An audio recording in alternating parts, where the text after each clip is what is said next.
মৃত্যু চিন্তা ভেসে আসে।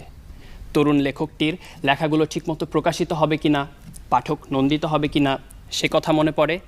বিনিয়োগকারীর শেয়ার বাজারে ধস নামবে কিনা সে কথা মনে পড়ে। আবার দেবদাসরা হয়তো পার্বতীদের চিঠির জন্য অপেক্ষা করে থাকে। আমার এক খালাতো ভাই উচ্চশিক্ষার জন্য দেশের বাইরে অবস্থান করছে। ওকে যখন জিজ্ঞেস করলাম, আচ্ছা আধরাতে যদি ঘুম ভেঙে যায় তখন তোমার কি মনে পড়ে, সে আমাকে বলেছিল, আমার তো দেশের কথা খুব মনে পড়ে রে।